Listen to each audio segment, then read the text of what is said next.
आपको पता है कि राखी एडमिट है, क्या कहना चाहोगे? हमारे लड़ाई झगड़े तो होते रहते हैं। तमाम बातों को मैं इस समय दरकिनार करना चाहूंगी। सिर्फ और सिर्फ एक ही प्रार्थना करती हूँ ईश्वर से जल्द वो सेहतमंद हों, हंसते खेलते वापस हमारे बीच में आए, हमें हंसाएं रुलाएं। ये जो उतार चढ़ाव हम देखते आ रहे हैं उनकी जिंदगी में, दिल दुरानी उसी चीज में दोबारा फंसते हुए नजर आ रहे हैं। पीड़ित हैं उनको इंसाफ मिले, न्याय मिले। जो समाज जिसमें हम जी रहे हैं, कानून होता है, उस कानून का हम जब उल्लंघन करते हैं उसे हमें भुगतना होता है। Hi, I am Sherlyn Chopra and you are watching me on bazooka.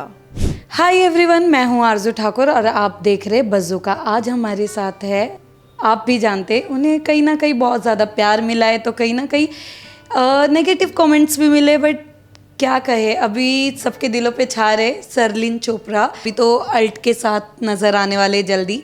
सबसे पहले तो कैसे हो आप? एक नंबर। Thank you. क्या कहना चाहोगे, अल्ट में जल्दी ही नज़र आने वाले, अल्ट के साथ काम करके कैसा लगा आपको? पिछले साल मैंने ऑल्ट के लिए पौरुषपुर 2 करी, जिसमें मैंने महारानी स्नेहलता की भूमिका निभाई। और इस साल एकता कपूर जी ने मुझको पौरुषपुर 3 में डबल रोल का सुनहरा अवसर दिया। और इस बार मैं न केवल महारानी स्नेहलता की भूमिका निभा रही हूँ, बल्कि विश कन्या भौमिका की भूमिका भी निभा रही हूँ। और इस डबल रोल, डबल धमाके के लिए मैं आभार व्यक्त करती हूँ एकता कपूर जी का, जिन्होंने मुझ पर विश्वास करके मुझे ये अद्भुत ऑफ़र दिया। Thank you so much Ekta Kapoor जी। सबसे पहले तो ये जानना चाहेंगे, जिस तरीके से हमें पता है कि 2 किरदार है आपके, कितना डिफ़िकल्ट रहा? क्योंकि एक अगर पॉजिटिव है तो कहीं ना कहीं एक नेगेटिव भी दिखाया जा रहा है, तो क्या कहना चाहोगे? एक ही इंसान ने 2 किरदार को बहुत बेखूबी, बहुत ज़्यादा प्यार भी मिल रहा है, तो क्या कहना चाहोगे? जी, ये जो दोनों किरदार हैं, महारानी स्नेहलता और विश कन्या भौमिका, ये दोनों अपने आप में बहुत ज़्यादा सक्षम हैं, बहुत ताकतवर हैं, बहादुर हैं, निडर हैं, साहसी हैं। और ये पौरुषपुर के राज सिंहासन को बचाने के लिए किसी भी हद तक जा सकते हैं। और दोनों में शेड्स ऑफ ग्रे हैं, ना सिर्फ ब्लैक हैं या ना सिर्फ वाइट हैं, बल्कि शेड्स ऑफ ग्रे भरपूर हैं दोनों में। और मैं कहना चाहूँगी कि जहाँ महारानी स्नेहलता राज गद्दी की हिफाजत करने के लिए किसी भी हद तक जा सकती हैं, अपनी खुद की औलाद को भी त्याग करने पर वो कतराती नहीं हैं, वहीं हम देखते हैं कि विश कन्या भौमिका इतनी निडर हैं, इतनी बहादुर हैं, और वो पूरी तरह से जहरीली हैं। उनमें 1000 सांपों का विष भरा होता है। और अपनी चाल चलन से, अपनी सुंदरता से और अपने मैं कहूँगी अपनी सडक्शन से वो दुश्मन को अपने काबू में कर लेती हैं। और पौरुषपुर के तमाम दुश्मनों का ख़ात्मा करना ही उनकी ज़िंदगी का एकमात्र मकसद होता है। अगर हम बात करें तो आप अपने लुक को लेकर कितना पसंद किए? क्योंकि आपका जो लुक है वो भी बहुत हटके, कहीं ना कहीं बहुत ज़्यादा ही अच्छा है, उसको लेकर क्या कहना चाहोगे? Thank you so much. मुझको ये बताया गया था कि ये जो 2 किरदार हैं, ये दोनों एकदम अलग लगने चाहिए पर्दे पर।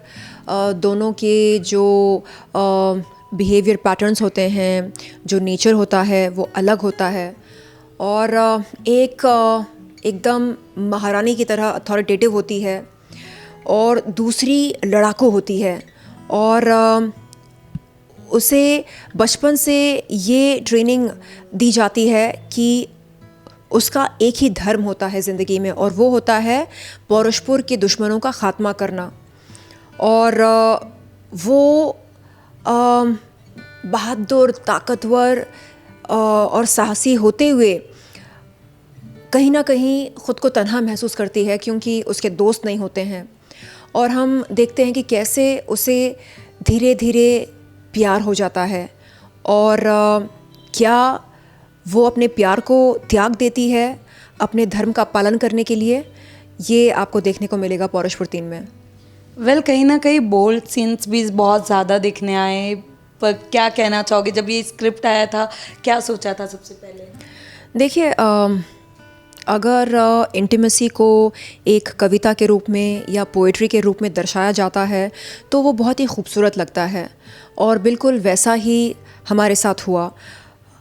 सेट पर जब जब हमने बोल्ड या इंटीमेट सीन्स किए, वहाँ पर हमने देखा कि महिला असिस्टेंट डायरेक्टर्स और महिला स्टाइलिस्ट्स मौजूद थे हमें कंफर्टेबल फील कराने के लिए, और माहौल एकदम सरल था, कोई कंपल्शन नहीं, कोई जजमेंट नहीं। तो ऐसे माहौल में ख़ुद को एक एक्टर के तौर पर पेश करना और बग़ैर किसी झिझक के अपने फीलिंग्स को इजहार करना मेरे ख़्याल से बहुत आसान हो जाता है। तो आप देख सकते हैं कि पौरुषपुर 3 में हमने जो बोल्ड इंटीमेट सीन्स किए हैं वो बहुत ही मैं कहूँगी बहुत ही एस्थेटिक लगते हैं। उनमें सरलता है, उनमें बहुत ही एक ये है, यानी आप कह सकते हैं कि just like poetry, just like कविता, वो भी बहुत ही सरल हैं। तो मेरे ख़्याल से ये प्लस पॉइंट है। और जब कभी आप एक साफ़ नीयत से, एक सच्ची नीयत से क्रिएटिविटी को पर्दे पर दर्शाना चाहते हैं तो आपकी वो साफ़ और सच्ची नीयत नज़र आती है। वेल ये तो हो गई हमारे ऑल्ट की बात, बट कहीं ना कहीं जैसे आपको पता है कि राखी एडमिट है, तो क्या कहना चाहोगे राखी के बारे में? जी, हमारे लड़ाई झगड़े तो होते रहते हैं। उन तमाम बातों को मैं इस समय दरकिनार करना चाहूँगी। आज मैं सिर्फ़ और सिर्फ एक ही प्रार्थना करती हूँ ईश्वर से कि जल्द से जल्द वो सेहतमंद हों और हंसते खेलते वापस हमारे बीच में आएँ और हमें हंसाएं, रुलाएं, ज़्यादा हंसाएं, कम रुलाएं।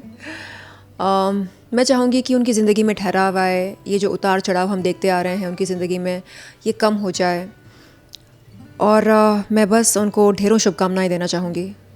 पर कहीं ना कहीं लोग ये कह रहे कि जिस तरीके से उन्हें जिस हॉस्पिटल में रखा गया है वो भी अभी तक नहीं आया है बाहर, और उनकी इंस्टा आईडी हैक हो गई है, बहुत सारी चीज़ें जिसका खुलासा अभी तक नहीं हुआ है। क्या लगता है ये कितना सही है और कितना गलत, आप क्या सोचते हो? जी, मुझे इन बातों की तहकीकात करने के लिए समय तो मिला नहीं, क्योंकि मैं अपनी ज़िंदगी में बतौर एक्टर व्यस्त रही हूँ।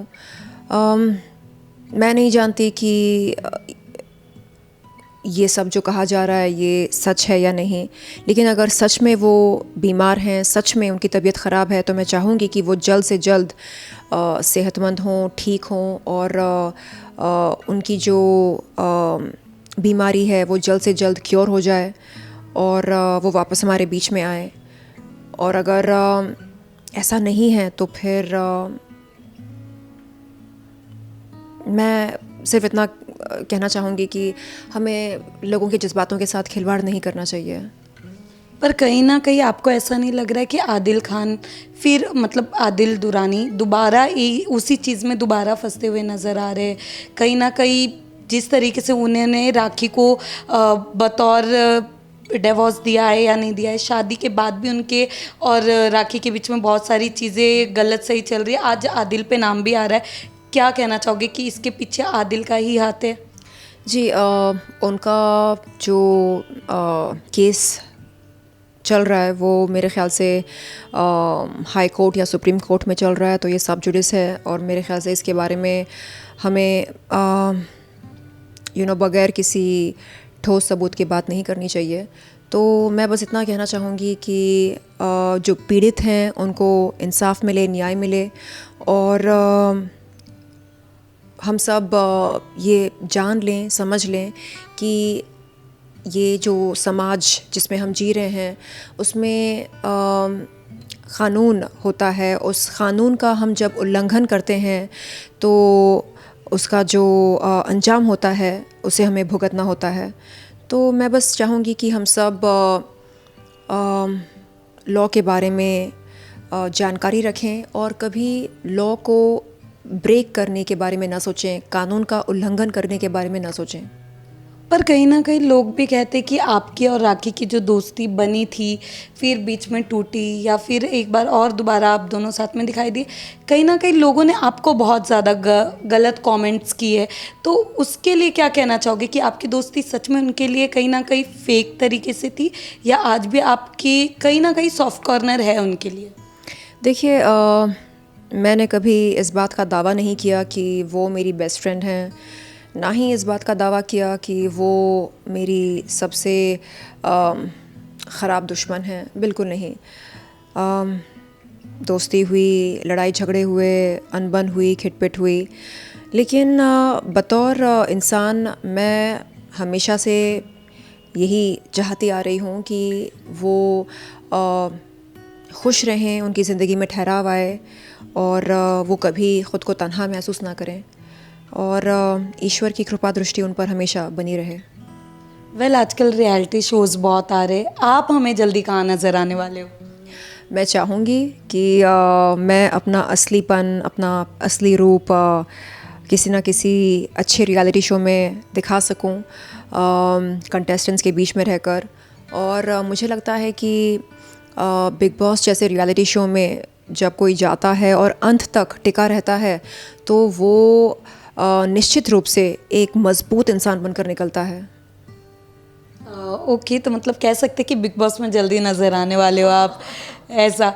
बट कहीं ना कहीं सरलिन, आज भी हमने देखा है कि एज एन पॉजिटिव तो नेगेटिव कमेंट्स भी आपको बहुत ज़्यादा आए हैं, आप उसे किस तरीके से देखते हो? जी, जब नेगेटिव कमेंट्स आते हैं तो मैं ख़ुद से ये पूछती हूँ कि क्या ये नेगेटिव कमेंट कंस्ट्रक्टिव क्रिटिसिज्म है।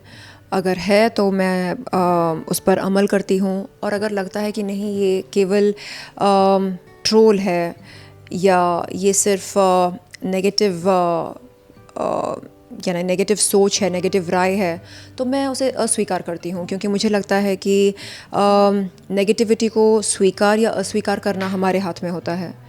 तो मेरी ज़िंदगी में, मेरी दुनिया में नेगेटिविटी के लिए कोई जगह नहीं है।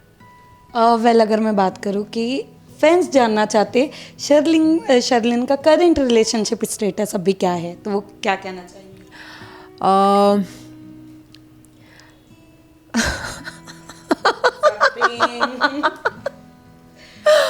Well, I'm ready to commit to a relationship.